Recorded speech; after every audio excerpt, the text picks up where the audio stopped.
La Bezrat Hashem, ce que nous allons voir aujourd'hui, c'est les rapports conjugaux pendant les périodes de détresse de l'histoire juive. Est-ce qu'en période de guerre, on a le droit d'avoir des rapports conjugaux ou pas?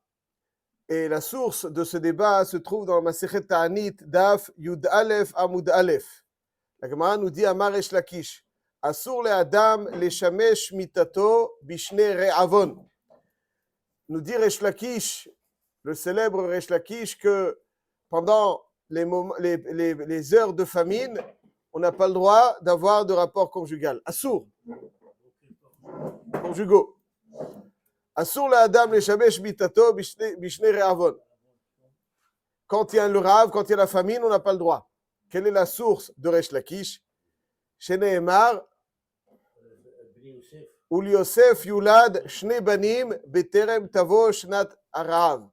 Yosef a eu deux garçons, nous précise le texte, avant que la famine ne débute. Il y avait 7 années d'abondance. La dernière année d'abondance, avant que la famine ne débute, Yosef a eu 2 enfants avec Asnat. Et pourquoi est-ce que le Passouk a besoin de préciser Beterem Tavo Shnat Arav, avant qu'elle arrive l'année de famine, les années de famine?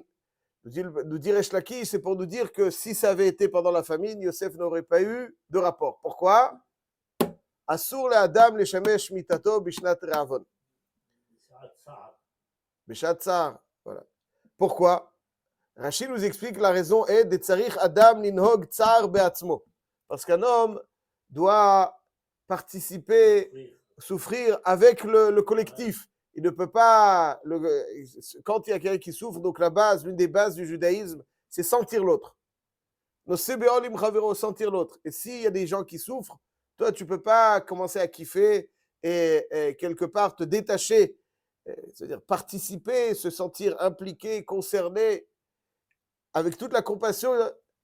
Ça fait partie du judaïsme. Et à partir du moment où quelqu'un ne participe pas à ça, alors il se démarque. Ad Kedekar, la Gemara poursuit en nous disant Tanour Rabbanan, Bisman Israël Shuim Betzar, lorsque le Ham Israël est dans une période trouble, ou Piresh Echadmen, et il y en a un qui se débarque, il se dit moi ça va, je peux, eux c'est eux et moi c'est moi.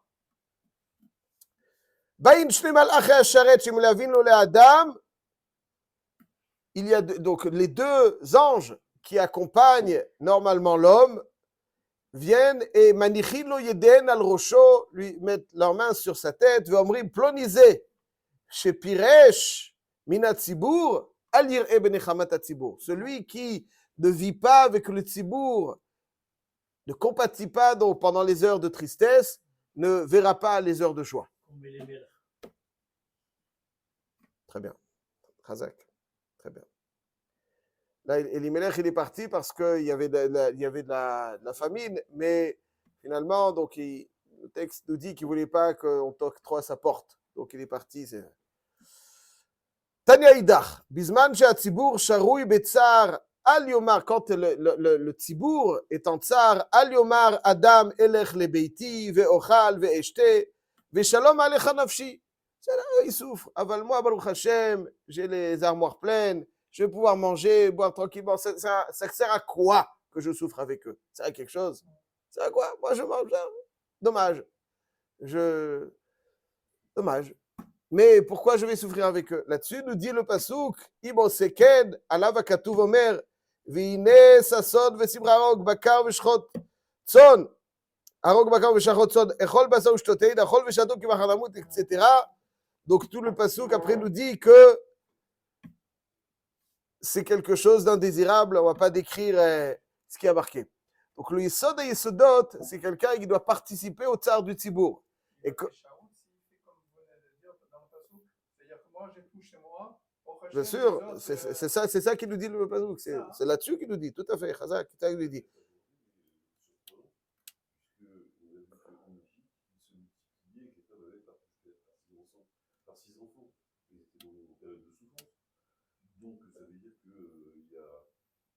C'est une très bonne question, c'est une très bonne question. Amram, d'ailleurs, qui a repris Yocheved, c'est lui qui a donné l'exemple.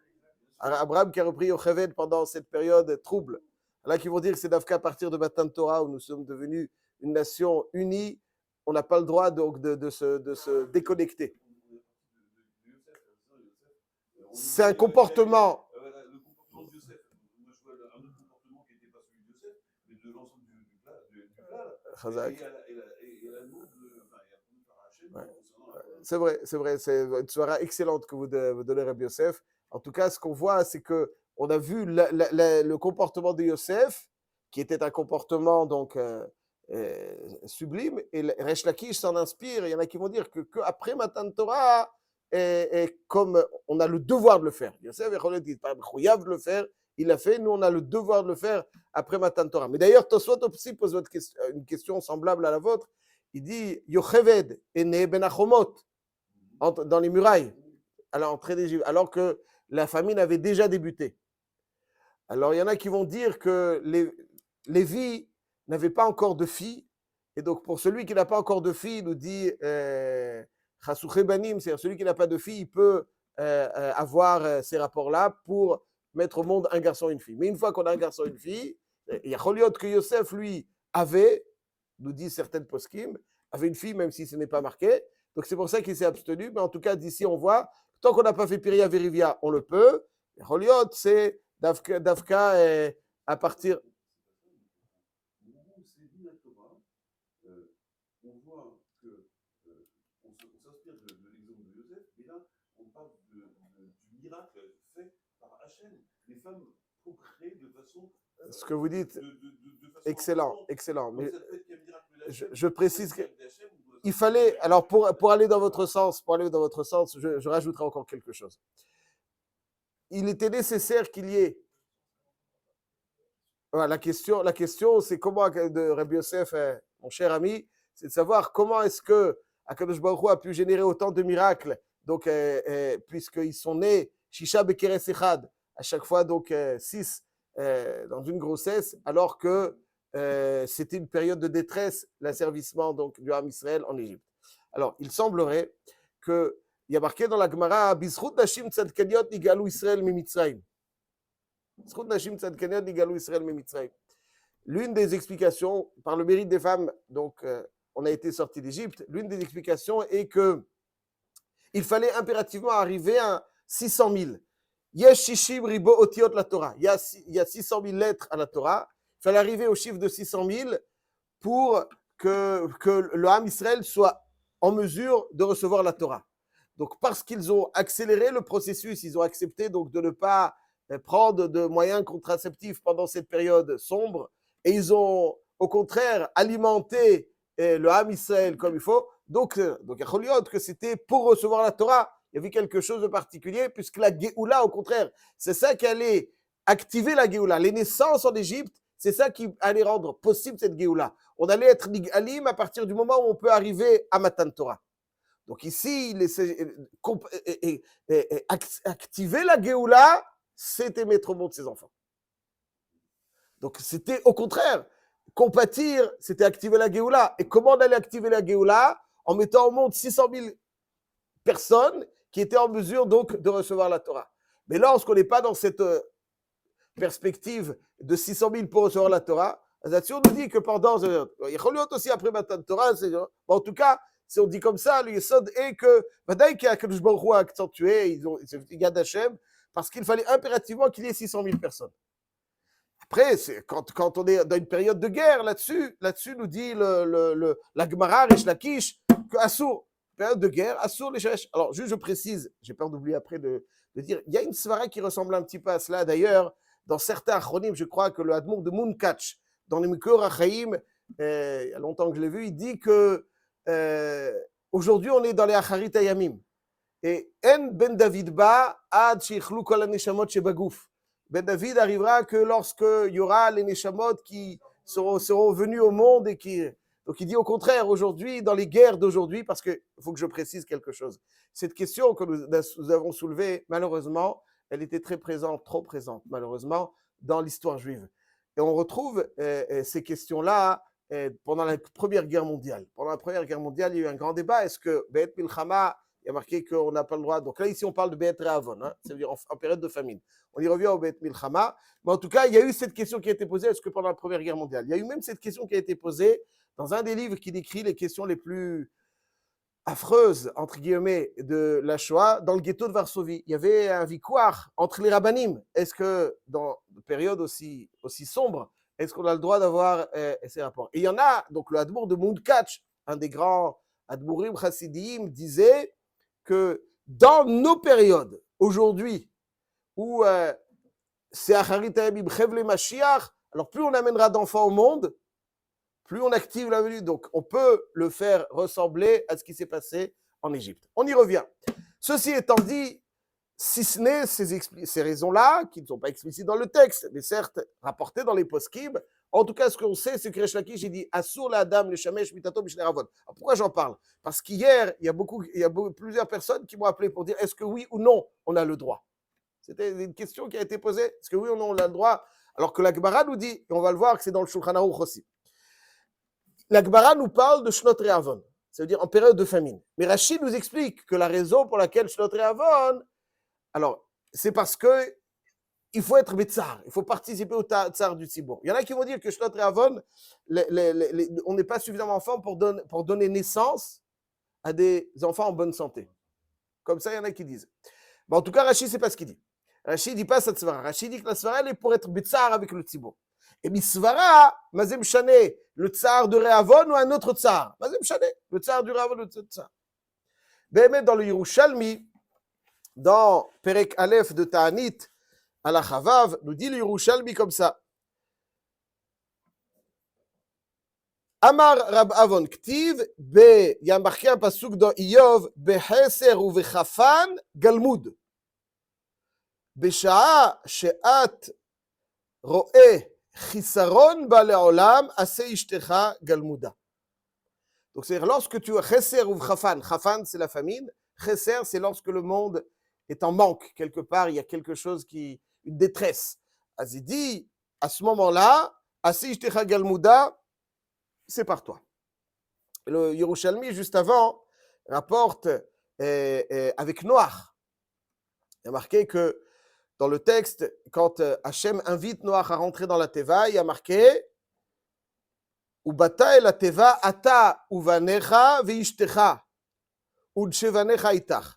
Ata uvanecha, les hommes, veishtecha udchevanecha itach. Et après, quand il s'agit de sortir, Hachem demande à Noach de sortir. Monsieur Cohen, quelle est l'expression qui est employée? C'est midat Teva ata veishtecha uvanecha udchevanecha itach. Donc, lorsqu'Hachem invite Noach à rentrer dans la Teva, il y a marqué Ata ou Vanecha, Veishtecha ou Nchevanecha, les hommes et les femmes, séparés. Chazak. Ava, lorsqu'Hachem invite Noach à sortir, il lui dit donc Tsebida Teva, Ata Veishtecha ou Vanecha ou Nchevanecha. Donc, on voit là comme si Akadosh Baruch Hu les invitait à retrouver leur intimité, alors que lorsqu'il les invite à rentrer dans la Teva, il dit Ata uvanecha, veishtecha uchevanecha. Et donc là-bas, le Maboul, c'était pas seulement une période de famine. Bon. Alors, et d'ici, on apprend dans la Teva Vadaï qu'ils n'étaient pas. Bon, ça, c'est encore une autre histoire. Je regardais le Yerushalmi. Qu'est-ce qui s'est passé avec les animaux? Mais en tout cas, là, on est dans les hommes. Et la Gemara poursuit que Becheser ou Chafan Galmud. Et après, elle nous rapporte aussi Yosef Hatzadik.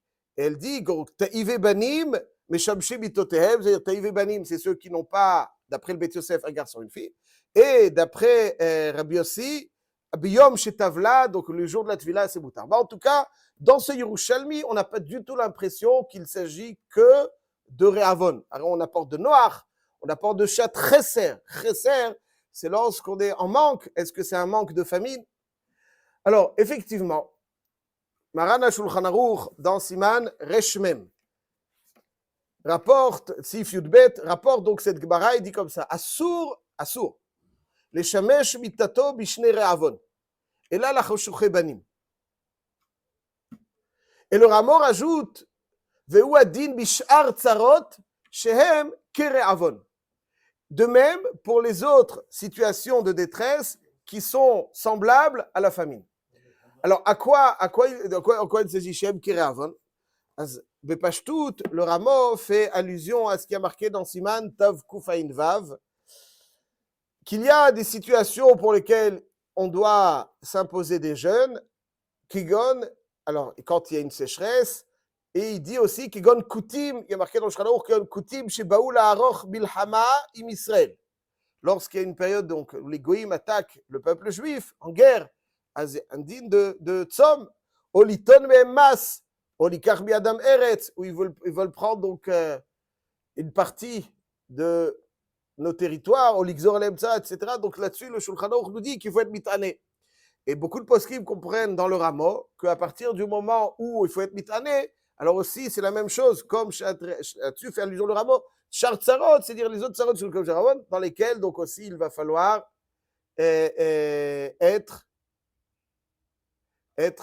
s'abstenir de Tashmish Hamida. Donc on voit Meforach dans le Shulchan Aruch que c'est un Issour, et on voit dans le Ramo, mais le Shulchan Aruch ne parle que de Shnei Avon, et le Ramo s'appuyant sur le Yerushalmi, Shnat Chesser, c'est-à-dire Chesser, donc toute forme, vraisemblablement, de manque, de détresse, là-dessus, il est indigne de s'abstenir. Alors, c'est pour cette raison que, effectivement, durant l'histoire, je crois que donc, pendant les périodes troubles de notre histoire, il y en a qui ont eu ce courage. Néanmoins, on ne peut pas dire que c'est assaut, parce que, pour différentes raisons. D'abord, quand c'est trop long, alors on ne peut pas. Je crois qu'il y a le Rav Berdugo de Meknes, qui a un shoot, Mishpatim Yesharim, si je me souviens bien, il dit que Baïkaron, il dit une fois par mois, comme ça il dit là-bas. Mais nous, on fait pas, enfin, on donne pas la Hora'a comme ça. Néanmoins, pourquoi alors, c'est un Shulchan Aruch, un Ramo. Mishtabura aussi. Alors, le Shulchan Aruch se trouve, il faut savoir, juste pour ceux qui veulent un petit peu être mayen, se trouve dans deux endroits. Dans Siman Reshmem, c'est Yudbet, et dans Siman Tav, Kuf, Aïn, Dalet. C'est fait. Le Shulchan Aruch là-bas nous dit que mitzvah le'ariv adam atzmo bishnat re'avon, ve'asur le'shamesh bo mitato, chutz milel tvila v'chashuche banim. Et il dit dans Sif, hey, kol haporesh min hatzibur eno roeh ben hachamatan. C'est une halakha, celui qui se sépare du tzibour, lui, il kiffe, il s'en moque que les autres sont en détresse, etc., etc. Donc, la pashtout, ceci étant, il y a un rave très célèbre qui s'appelle le Shiare Knesset Agdola, qui vivait en Turquie en 1603. Rabbi Chaim Ben Benisti, voilà, Rabbi Chaim Ben Benisti, qui dit que le Issour et Davka, même dans le rameau, il veut dire, quand il y a marqué Voadin Bishar Tsarot Shem Kere Avon, c'est Davka des pénuries alimentaires en raison de sécheresse ou en raison de problèmes dans les récoltes. C'est ça, Kereavon. Ouais, il dit Kereavon. Ce n'est pas les autres, c'est pas le Milchama, etc. Donc c'est pour ça qu'il dit qu'on n'a pas trop vu. C'est pire que je suis d'accord avec vous, M. Cohen. Je suis d'accord avec vous, M. Cohen. Aval Alcool Panim, il y en a qui disent c'est Davka chez Ravon. Et donc là-dessus, on s'appuie. Ceci étant dit, Vadaï ou Vadaï, que ce n'est pas le moment de kiffer outre mesure. Tout doit rester très sobre parce qu'il faut être mishtatef avec Betzahar Atzibo. Si vous êtes démoralisé, oui. Si vous êtes démoralisé, oui. On m'a demandé, il y a une question entre la Khila et le Tashmish.